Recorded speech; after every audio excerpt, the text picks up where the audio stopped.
Asalaamu calaykum soo dhawaada kusoo dhawaada muuqaal cusub muuqaalka waxaan kaga hadli doonaa calaamadaha foosha ee bilowga ah iyo tii maxaa la dhahaa saxda ahayd ee gabadha ay ku dhaleysa ayaan kaga hadli doonaa muuqaalka marka haddii marka kugu horeysa soo booqatay ay tahay subscribe noo saar gambaleelkana furo si fiidiyowyada cusub ay kusoo gaaraan haddii maxaa la dhahaa hore noola joogteen asxaabta iyo familka ay kamid tahay like noo saar si maxaa la like waxay naga caawin in dad badan muuqaalka ay gaarto anigan dhiirigelina ina qanaysi maxaa la dhahaa energy fiican oo helo oo muuqaalo badan oo soo diyaariyo asxaabtaadan oo sii share gareey marka soo dhawaada muuqaalkan waxaan kaga hadli doonaa calaamadaha foosha ee bilowga ah waxaan kala qaybinaynaa ilaa 6 calaamadood marka calaamadahan bilowga ah ee 6 qaybood aan u soo qaybin doono gabadha markay isku aragto dhalmadeedu waxay qaadataa 2 isbuuc ilaa 4 isbuuc ay qaadataa ugu yaraan 2 isbuuc ugu badnaan 4 isbuuc ay gaartaa marka calaamadahan hadii isku aragtay qaar kamid ah 3 camal ama 4 camal ay soo raacdo maxaa la dhahaa gabadha dhalmadeedii way dhowdahay markaas waa inay maxaa la dhahaa waxay diyaarsan karto kale ay diyaarsataa tan ugu horeysa calaamada koowaad waxaa waa inay gabadha xanuun ka dareento dhabarka qaybta hoose in xanuun ka dareento waa marka xanuunkan ay dareemayso waa xanuun maxaa la dhahaa oo si u joogtaba hal mar qabanayo maxaa la dhahaa oo shaab ah waa marka xanuunka hal mar ku qabto maxaa la dhahaa wixii haysay sii deynayo kale xanuun fiican waa ma hadli karto energy maxaa la dhahaa waxay energy-geeda xidan isugu geeyay inay maxaa la dhahaa qof majeerahay camal ay naqato marka qaybta hoose waa 2 daqiiqo 3 daqiiqo oo hay kadib woodaya maxaa la waxa laga yaabaa inay saacada ka nasato ama maalmo ay ka nasato haddana mar kale uu soo qabtaa laga yaabaa marka qof bas iyo u qabtaa taas waa calaamada koowaad calaamada labaad waxaa waaye marka in maxaa la dhahaa mindhicirka qaybta hoose maxaa la dhahaa gabadha xanuunto marka dadka qaar laba sii u xanuunta kuwana hal dhinaca xanuuno oo kasoo qaad dhinaca bidixda ama dhinaca midigta xanuuno dadna labada dhinaca xanuuno wareega hoose wada xanuuno marka haddii wareegaas hoose uu xanuunayo xanuunka marka kan dhawr xanuunka qaybta hoose oo la mid yahay oo asagana waxa xanuun hamar intuu imaado daqiiqada ilaa 3 iyo 4 daqiiqo ay haynayo oo maxaa aysan hadli karin waxba aysan qaban karin ee meeshii uu xanuunka ku qabtay iyo ku ekaayay intuu xanuunka uu ka deynayo marka haddii calaamadaas ay isku aragto kale ayadana 2 isbuuc ilaa 4 isbuuc ay qaadataa dhalmadeeda maxaa la dhahaa insha Allah marka waxa haboon in maxaa la dhahaa ay ugu tala gasho ay isku sii diyaariso calaamada saddexaad ee gabadha isku arki karto waxa waayo kale in ay maxaa la dhahaa hoos ay ka dareento kale barashar inuu ka saaran yahay calashaan in wax ku riixayaan oo kale in gabadha hoos ka dareento kale oo maxaa la dhahaa riixitaan oo intuu hal mar riixa iska tagay camal maahan in culays hoos u soo degaya camal ay hoos ay ka dareento qaybta hoose ayaa ayadana calaamada saddexaad ee gabadha isku arki karto calaamada marka maxaa la dhahaa tan xigta isku arki karta gabadha waxaa kamid ah maxaa la dhahaa in firfircooni maxaa la dhahaa u imaato firfircooni inay hesho maxaa la dhahaa gabadhi maalmahaas oo kale maxaa la dhahaa qof hool kar oo maxaa la dhahaa hool iyo shaqooyin maxaa la badan qabanayso inay naqato oo maxaa la dhahaa guriga nadiifi adigas nadiifi maxaa la dhahaa waxyaalihii mushi waxa ku galeedo kala diyaarso in firfircooni oo xaq Ilaahay ka imaatay maxaa la dhahaa ee gabadha ay dareento oo maxaa la dhahaa ayada in naqato qof firfircoon oo nashaad leh inay qataan marka tan xigta waxay naqanay in maxaa la dhahaa qoyaanka hoos oo bato caadiyan gabadha markay uurka yeelatay ilaa ay kala leeso qoyaan ay leedahay oo maxaa la dhahaa joogtaha marna aan baabi'inay leedahay laakiin 2 isbuuc ilaa 4 isbuuc oo qofka dhalmadeeda ay dhawaato qoyaanka wuu bataa oo qoyaan badan ay imaado oo laga yaabo xataa markay meel fariisato kale in qoyaanka meesha fariisato oo ku sawirmaayo oo maxaa la dhahaa wax hadi ilaa lugeeda ka tariiqay ma ahan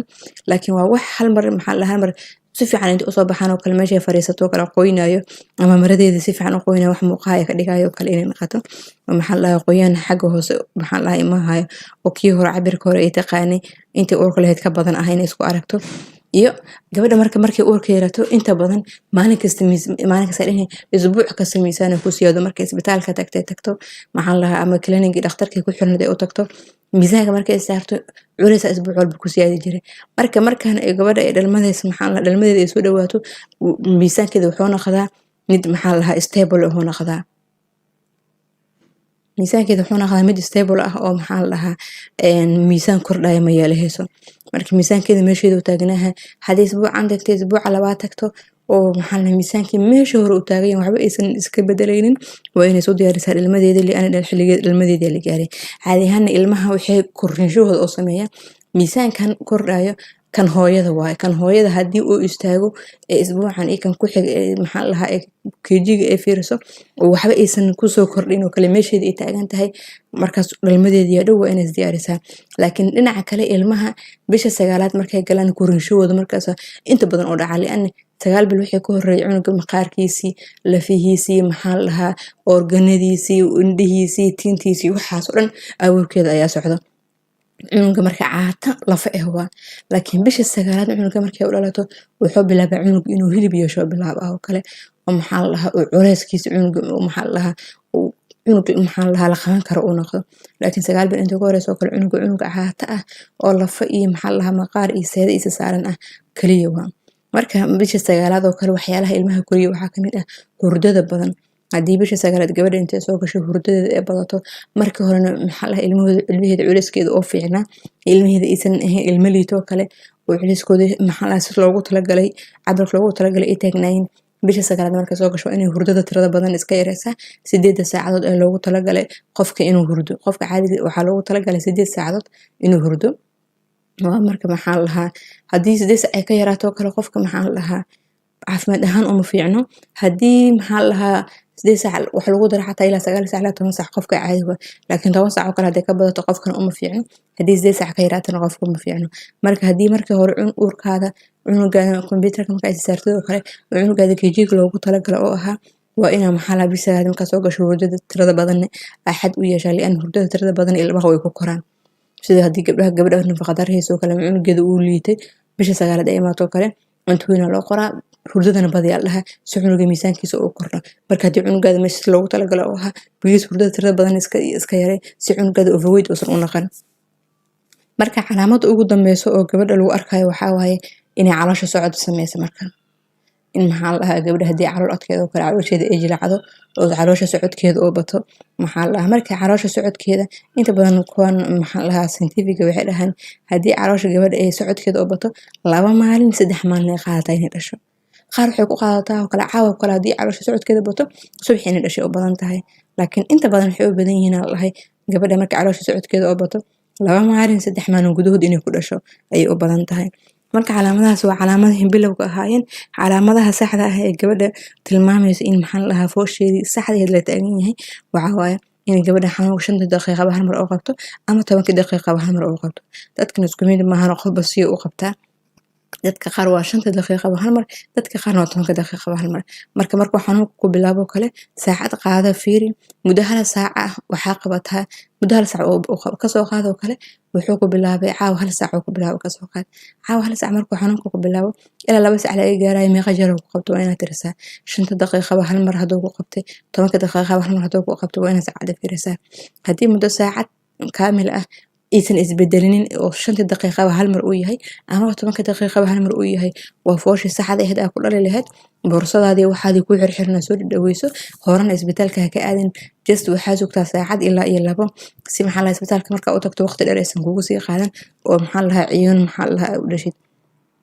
laakiin haddii xanuunka 5 daqiiqo hal mar ama 10 daqiiqo hal mar uusan ahayn oo kale waxaan ka intuu qabto kale 2 daqiiqo oo ku haynaay 3 daqiiqo ama 1 daqiiqo xataa intuu ku hayo iska baxo 10 daqiiqo ma yaani 15 daqiiqo 20 daqiiqo too maqnaado haddana uu soo laabanayo kale kaas fooshi saxda ah ma ahan waxa la dhahaa fulbenaada la dhahaa foosha ayada fulbenaadi ful maxaa la dhahaa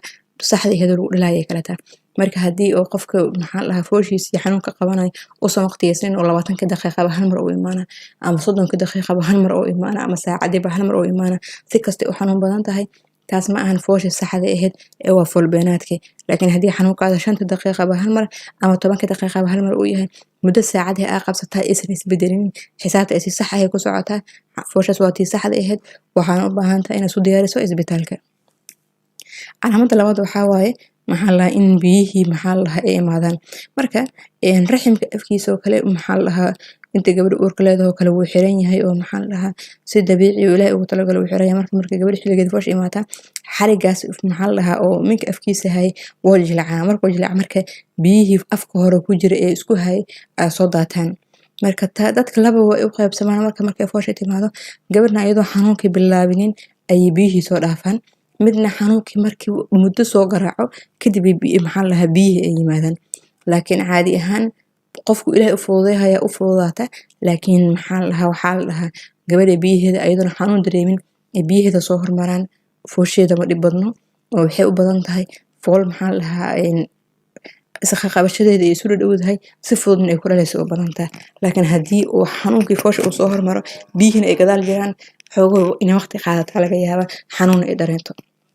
marka waxaa la dhahaa gabadha ayadoo waxba xanuun dareemin biyaheeda soo hormaraan aaday u nasiib badan tahay la dhahaa marka insha Allah gabar walba uur leh inay nasiib badnaato aan ilaahay kaga baryayna ay u fududaato dhammaan gabdhaha hooyooyinka marka soo dhawaada marka kuugu horeyna soo booqata hadday tahay subscribe noo saar gambaleelkana furo haddaa hore noola joogtaan like noo saar asxaabtaadana u sii share gareysay kaga faa'iidaysta soo dhawaada